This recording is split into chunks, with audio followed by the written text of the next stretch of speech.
ಹೇಳ್ಕೊಳಕ್ ಬಯಸ್ತೀನಿ. ಚಂದ್ರರಾಜ್ ಹಟ್ಟಿಹೊಳಿ ಅವರು ನನ್ನ ತಮ್ಮ ಅನ್ನೋದಕ್ಕಿಂತ ನಾನು ಅವ್ರ ಭಾಷಣ ಮಾಡ್ಬೇಕಾದ್ರೆ ಕೇಳ್ತಾ ಇದ್ದೆ.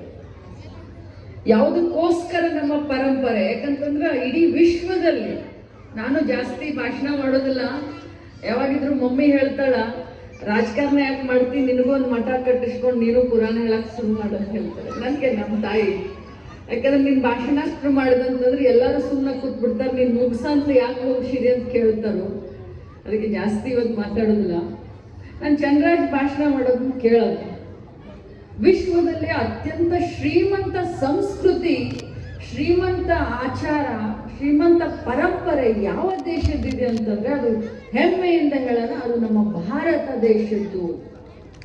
ವೈವಿಧ್ಯಮಯದಿಂದ ಕೂಡಿದಂಥದ್ದು, ಅನೇಕ ವಿಶೇಷತೆಯಿಂದ ಕೂಡಿದಂಥದ್ದು. 60 ಕಿಲೋಮೀಟರ್ಗೆ ಭಾಷೆ ಚೇಂಜ್ ಆಗ್ತಾ ಇರುವಂತ ಈ ಭಾರತ ದೇಶ ಅನೇಕ ಆಚಾರ ವಿಚಾರ ಸಂಸ್ಕೃತಿ ಭಾಷೆಗಳಿದ್ರೂ ಕೂಡ ನಮ್ಮ ಧರ್ಮ ಪರಂಪರೆಯನ್ನ ಇವತ್ತು ಇಡೀ ವಿಶ್ವದಲ್ಲೇ ಕೊಂಡಾಡ್ತಾ ಇದ್ರೆ ಅದು ನಮಗೆ ನಿಮಗೆಲ್ಲರಿಗೂ ಹೆಮ್ಮೆ ಅನ್ಸುತ್ತೆ. ಅದಕ್ಕೆ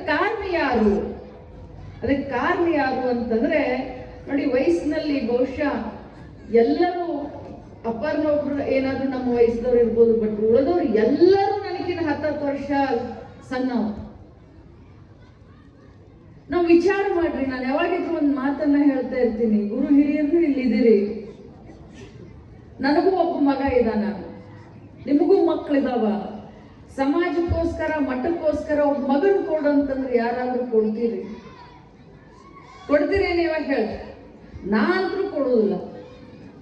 ಆದ್ರೆ ನಮ್ಮ ಸಮಾಜವನ್ನ ಕಟ್ಟಬೇಕು, ಬಸವ ಸಂಸ್ಕೃತಿಯನ್ನ ಉಳಿಸ್ಬೇಕು, ನಮ್ಮ ಪರಂಪರೆ ನಮ್ಮ ಧರ್ಮವನ್ನ ಬೆಳೆಸಬೇಕು, ರಕ್ಷಿಸಬೇಕು ಅಂತ ಹೇಳಿ ಇವ್ರ ತಾಯಿಗಳು ಏನು ನಮ್ಮ ಸಮಾಜಕ್ಕೆ ಇವ್ರನ್ನ ಬಳವಣಿಯಾಗಿ ಕೊಟ್ಟಿದಾರಲ್ಲ, ಮಹಾನ್ ತಾಯಿಯರಿಗೆ ಒಂದು ದೊಡ್ಡ ಚಪ್ಪಾಳೆ ಹೊಡಿಬೇಕಾಗತ್ತೆ.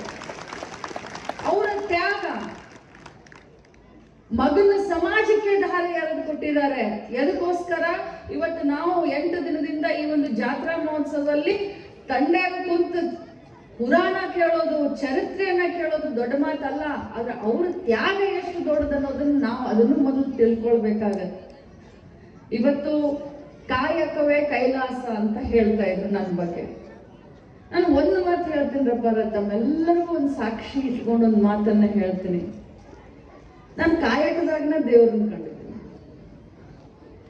ನಾನು ಇವತ್ತು ಬರಬೇಕಾದ್ರೆ ಇದೇ ಊರಾಗ ಒಂದು ಬಸ್ ಸ್ಟ್ಯಾಂಡ್ ಮಾಡಿಸಿದ್ರೆ ಅದನ್ನ ಓಪನಿಂಗ್ ಮಾಡೋದ್ರು ಮಾಡಿದ್ವಿ, ಒಂದು ಅಂಬೇಡ್ಕರ್ ಭವನ್ ಕಟ್ಕೊಟ್ಟಿದ್ನಿ ಅದನ್ನ ಓಪನಿಂಗ್ ಮಾಡೋದ್ರು ಮಾಡಿದ್ವಿ. 3ನೇ ಕಾರ್ಯಕ್ರಮ ಆ ಕೆಲಸ ಮಾಡಿದ ನಂತರ ಆ ಜನರು ಆ ಮುಖದ ಭಾವನೆಯನ್ನ ನೋಡಿದ್ರೆ ನನಗೆ ಉಗ್ಗಿ ಹಾಲ ಉಂಡಷ್ಟು ಖುಷಿ ಆಯ್ತು ಅಂತ ಹೇಳ್ತೀನಿ ನಾನು ಯಾವಾಗಿದ್ರು. ಅದೇ ಸ್ವಾರ್ಥಕತೆ, ಕಾಯಕವೇ ಕೈಲಾಸ. ನಾವು ದೇವರನ್ನ ಎಲ್ಲಿ ಹುಡುಕ್ಲಿ? ನಾನು ದೇವರನ್ನ ಹುಡುಕೋದು ಇವರ ಮುಖದಲ್ಲಿನ ಆ ಭಾವನೆಯನ್ನ ನೋಡಿದ್ರೆ ನನಗೆ ಅಷ್ಟೇ ಖುಷಿ ಆಗುತ್ತೆ.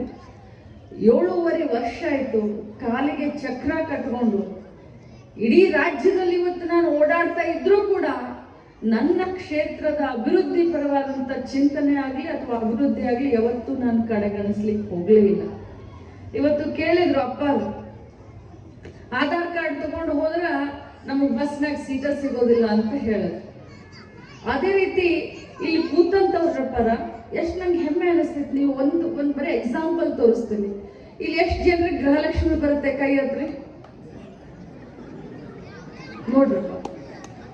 ಇದು ನನಗೇನ್ ಖುಷಿ ಕೊಡುತ್ತಂತಂದ್ರೆ, ನಮ್ಮ ಅವ್ವ ಅಪ್ಪರು ಯಾವ ಗಳಿಗೆ ಒಳಗಡೆ ನನಗೆ ಲಕ್ಷ್ಮಿ ಅಂತ ಹೆಸರಿಟ್ಟರು ಗೊತ್ತಿಲ್ಲ. ಆ ಗೃಹಲಕ್ಷ್ಮಿ ಯೋಜನೆಗೂ ಈ ಲಕ್ಷ್ಮಿಗೂ ಅದು ಏನು ಅವಿನಾಭಾವ ಸಂಬಂಧ ಇದೆಯೋ ಗೊತ್ತಿಲ್ಲ. ಎಲ್ಲ ತಾಯಂದ್ರಿಗೆ, ಅಕ್ಕ ತಂಗಿಯರಿಗೆ, ನನ್ನ ಗೆಳತಿಯ ಸಮಾನರಿಗೆ ತಿಂಗಳಿಗೆ 2,000 ರೂಪಾಯಿದಿಂದ ಅವ್ರ ಮಣಿ ನಡೀತೆ ಅಂತ ನಾ ಹೇಳೋದಿಲ್ಲ. ಆದ್ರೆ ಆ 2,000 ರೂಪಾಯಿ ಮಕ್ಕಳು ಮೊಮ್ಮಕ್ಕಳು ಎಲ್ಲಾದ್ರೂ ಐಸ್ ಕ್ರೀಮ್ ಕೊಡಿಸಂತ ಅಂದಾಗ ಬ್ಯಾರೆಯವ್ರ ಕಡೆಗೆ ಇಸ್ಕೊಳ್ಳೋದೆ ತಮ್ಮ ಕಡೆ ಇದ್ದಂತ 100 ರೂಪಾಯಿ ಖರ್ಚು ಮಾಡುವಂತ ಶಕ್ತಿ ಅವ್ರಿಗೆ ಬಂದಿದೆಯಲ್ಲ, ಅದು ಬಹಳ ಖುಷಿ ಅನ್ಸುತ್ತೆ. ಈ 2,000 ರೂಪಾಯಿ ತಾವೆಲ್ಲ ಹಿರಿಯರು ಕೂತಿದ್ದೀರಿ, ಎಲ್ಲ ಗಂಡಸರು ಕೂತಿದ್ದೀರಿ, ನೀವೇ ಮನೆ ನಡೆಸೋರು, ನಿಮ್ಮ ಮನೆ ನೀವೇ ನಡೆಸೋರು, ಯಾಕಂದ್ರೆ ನೀವು ನಿಮ್ಮ ಮನೆ ಹಿರಿಯರು. ಆ 2,000 ರೂಪಾಯಿದಿಂದ ಬಹಳ ಚೇಂಜ್ ಮಾಡಿದ್ವಿ ಅಂತ ಹೇಳಲಿಕ್ಕೆ ಹೋಗೋದಿಲ್ಲ. ಆದ್ರೆ ಪ್ರಾಮಾಣಿಕವಾಗಿ ಒಬ್ಬ ಮಹಿಳೆಗೆ ಶಾಲೆಯನ್ನ ಕಲಿಸ್ಲಿಕ್ಕೆ ಹೇಳಿದ್ರು, ರಾಟಿ ತಗೊಂಡ್ರು ಅಂತ ಹೇಳಿದ್ರು. ಇಲ್ಲಿವರೆಗಪ್ಪ 1,26,00,000 ಹೆಣ್ಮಕ್ಳಿಗೆ ಒಬ್ಬೊಬ್ಬರಿಗೆ 46,000 ರೂಪಾಯಿ ಒಬ್ಬೊಬ್ಬರಿಗೆ. ಈಗ ಮತ್ತೆ 24ನೇ ಕಂತು ಇವತ್ತು ಹಾಕಿದೇನ್ರಿ, ಮೊನ್ನೆ ಶುಕ್ರವಾರ ದಿನ. ಈ ಶನಿವಾರದೊಳಗಡೆ ಮತ್ತೆ 2,000 ಬರ್ತಾವ. ಅಂದ್ರೆ ಒಬ್ಬೊಬ್ಬರಿಗೆ 48,000 ರೂಪಾಯಿ. ಇದು ನಾವು ದೊಡ್ಡ ಸಾಧನೆ ಅಂತ ಹೇಳೋದಿಲ್ಲ. ಪ್ರತಿಯೊಂದು ಕೆಲಸವನ್ನ ಮಾಡಬೇಕಾದ್ರೆ ಮಹಿಳೆಯರಿಗೂ ಏನಾದ್ರೂ ಒಂದು ಕೊಡಬೇಕು ಅನ್ನೋವಂಥ ಒಂದು ಅಭಿಲಾಷೆ. ಯಾಕಂದ್ರೆ ಕರೋನಾ ಬಂದು ಹೋದ್ಮೇಲೆ ಬೆಲೆ ಏರಿಕೆ ಬಹಳಷ್ಟು ಆಯ್ತು. ಪೆಟ್ರೋಲ್ ಇರ್ಬೋದು, ಡೀಸೆಲ್ ಇರ್ಬೋದು. ಒಂದು ಅನಾಸಿನ್ ಟ್ಯಾಬ್ಲೆಟ್ ಅಪ್ಪ ಮೊದಲು ಎಷ್ಟಿತ್ತು, ಈಗ ಅದ್ರ ಬೆಲೆ ಎಷ್ಟಾಯ್ತು. ಒಂದು ಜಂಡು ಬಾಂಬ್ ಎಷ್ಟಿತ್ತು, ಅದ್ರ ಬೆಲೆ ಎಷ್ಟಾಯ್ತು. ಇದೆಲ್ಲ ನೋಡಿದಾಗ ಹೆಣ್ಮಕ್ಳು ಪ್ರತಿಯೊಂದು ಕೆಲಸಕ್ಕೂ ಗಂಡಸರಿಗೆ ತೊಂದರೆ ಕೊಡಬಾರ್ದು ಅನ್ನುವಂಥ ಒಂದು ಪ್ರಾಮಾಣಿಕವಾದಂಥ ಒಂದು ಪ್ರಯತ್ನ ಮಾಡಿ 2,000 ರೂಪಾಯಿನ ಕೊಡ್ತಾ ಇದ್ದೀವಿ. ನಿಮ್ಮ ಸ್ವಾಭಿಮಾನ. ಇನ್ನು ನಾನು ಏನು ಹೇಳಿ, ನನಗಂತೂ ಕಣ್ಣು ಹತ್ತದೈತಿ ಅಂತಂತ ಹೇಳಿದೆ. ನಾನು ಜಾಸ್ತಿ ಮಾತಾಡೋದು ಬೇಡ. ನನ್ನ ಕ್ಷೇತ್ರ ಒಳಗಡೆ ಹೊನ್ನಾಳದಾಗ ಒಂದು ಅಕ್ಕಾರ ಮಠ ಕಟ್ಟಾಕತ್ತಾರೆ. ಅಕ್ಕಾರ ನೋಡ್ರಿ ನೋಡ್ರಿ ಅಂತವರು ಬಹಳ ದಿನದಿಂದ ನಾವು ಹೇಳಕತ್ತಾರೆ. ಇಲ್ಲಿ ಅರಳಿ ಕಟ್ಟಿ ಮೊನ್ನೆ ಮುತ್ನಾಳ ಅಜ್ಜರ್ನು ಬಹಳ ನಡ್ಕೊಳ್ತಾ ಇದೆ. ದುರಾದೃಷ್ಟ ಅವರು ಕೂಡ ದೈವಾಧೀನರಾದ್ರು. ಆಮೇಲೆ ನಮ್ಮ ನಾಗಯ್ಯಜ್ಜನ ಮಠ ಒಂದು ತಾರಿಹರದಾಗ ಒಂದು ಬಹಳಷ್ಟು ವಯಸ್ಸಿನಲ್ಲಿ ಸಣ್ಣವರಿದ್ರು ಕೂಡ 4 ಕಾರ್ನರ್ದಿಂದ ನನ್ನ ಕ್ಷೇತ್ರದ ಮಹಿಳೆಯರಿಗೆ ಎಲ್ಲರಿಗೂ ಕೂಡ ಒಂದು ಭಕ್ತಿ ಭಾವನೆಯ ಒಂದು ಇದನ್ನ ಬಿತ್ತುತ್ತಾ ಇರೋದನ್ನ ನೋಡಿದ್ರೆ ನಮ್ಮ ಭವಿಷ್ಯ ಬಹಳ ಸೇಫ್ ಆಗಿದೆ ಅಂತ ನಾನು ಹೇಳಲಿಕ್ಕೆ ಬಯಸ್ತೇನೆ. ಅಣ್ಣ ಬಸವಣ್ಣನವರು ಹೇಳಿದ ಹಾಗೆ ನಾವು ಯಾವತ್ತೂ ಕೂಡ ಜಾತಿ ಮಾಡೋದು ಬೇಡ. ಮನುಷ್ಯರಾಗಿ ಒಮ್ಮೆ ಬಂದಿದ್ದೀವಿ. ಎಷ್ಟೋ ಪ್ರಾಣಿಗಳು, ಎಷ್ಟೋ ಜೀವರಾಶಿಗಳು ಹುಟ್ಟಿದ ಮೇಲೆ ಒಮ್ಮೆ ಮನುಷ್ಯನ ಜೀವನ ಬರುತ್ತಂತ ಹಿರಿಯರು ಹೇಳ್ತಾರೆ, ಗುರುಗಳು ಹೇಳ್ತಾರೆ. ಈ ಮನುಷ್ಯನ ಜೀವನದಲ್ಲಿ ಅದೆಷ್ಟು ದಿನ ಬದುಕ್ತೀವಿ, ಎಷ್ಟು ದಿನ ಉಳಿತೀವಿ ಅನ್ನೋದೇನೋ ಗೊತ್ತಿಲ್ಲ. ಆದರೆ ಇದ್ದಾಗ ಮಾತ್ರ ನಮ್ಮ ಅಸೂಹೆಯನ್ನ ತೆಗೆದು ಹಾಕೋಣ, ಬೇರೆಯವ್ರನ್ನ, ಬೇರೆ ಜಾತಿಯವ್ರನ್ನ ಪ್ರೀತಿಸೋದನ್ನ ನಾವು ಕಲಿಯೋಣ.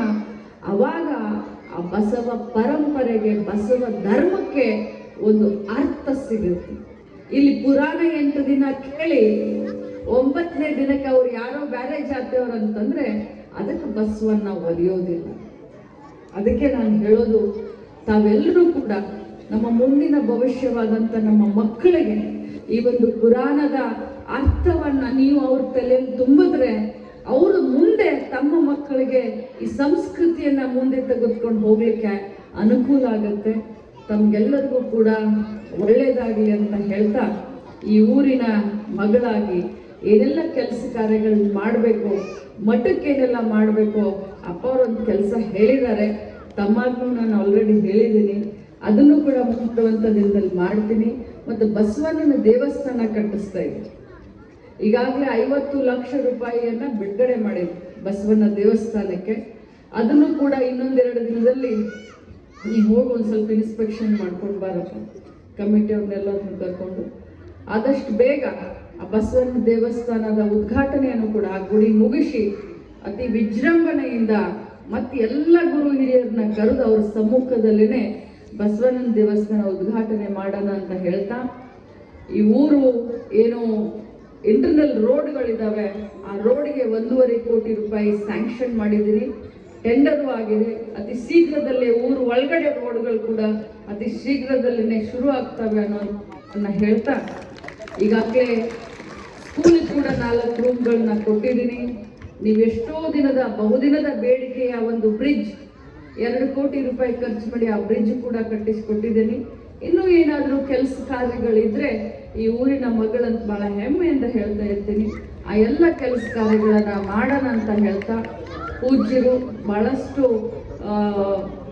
ಕೆಲಸ ಮಾಡ್ತಾ ಇದ್ದಾರೆ. ನಮ್ಮ ಅರಳಿಕಟ್ಟಿ ಅಪ್ಪನವರು ಬಹಳಷ್ಟು ಸಮಾಜ ಸುಧಾರಣೆ ಮಾಡೋಣ, ಊರನ್ನ ಒಂಥರ ಬೇರೆ ಒಂದು ಲೆವೆಲ್ಗೆ ತೆಗೆದುಕೊಂಡು ಹೋಗೋಣ ಅಂತ ಬಹಳಷ್ಟು ಪ್ರಯತ್ನ ಮಾಡ್ತಾ ಇದ್ದಾರೆ. ಅವರ ಈ ಪ್ರಯತ್ನದಲ್ಲಿ ನಾವು ಕೂಡ ಕೈ ಜೋಡಿಸ್ತೀವಿ ಅಂತ ಹೇಳಿ ನನ್ನ ಎರಡು ಮಾತಿಗೆ ನಾನು ವಿರಾಮವನ್ನು ಹೇಳ್ತೀನಿ. ನಮಸ್ಕಾರ.